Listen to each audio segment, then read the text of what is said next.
আমরা যদিও মনে করি আমরা কোনো অপকর্ম করছি, কেউ দেখছে না, কিন্তু আমাদের দেখার জন্য 5 জন রয়েছে। কে? কাল রয়েছে, প্রকৃতি রয়েছে, হৃদয়ে পরমাত্মা রয়েছেন, আর 2 জন কে রয়েছেন? দিনের বেলায় সূর্যদেব, রাত্রিবেলা চন্দ্রদেব। এই 5 জন প্রতিটা মুহূর্তে প্রত্যক্ষ করছে। তার বাইরে আমার শরীরের মধ্যে 2 জন দেখছেন, চিত্রগুপ্ত রয়েছেন। তারা পর্যবেক্ষণ করছে এবং লিখছে যে আমি কি করছি কি করছি না।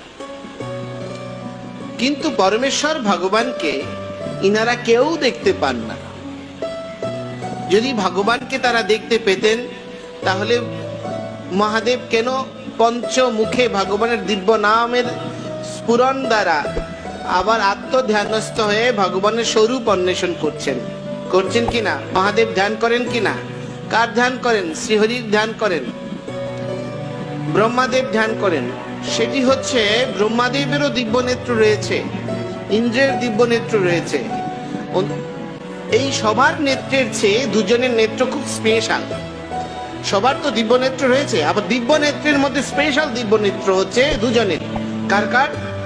মহাদেব এবং ভগবতী মাতা দুর্গার বা কাত্যায়নীর। ওনাদের 2 জনের স্পেশাল চোখ। হ্যাঁ, এই 2 চোখকে ফাঁকি দেবেন কেউ নেই।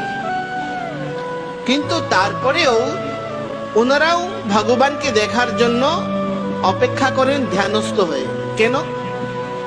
ভগবানকে সেই দেখতে পান প্রেমাঞ্জন ছুরিত ভক্তি বিলোচনীন, যার চোখে প্রেমের কাজল পড়েছে, সেই একমাত্র ভগবানকে দেখার যোগ্য।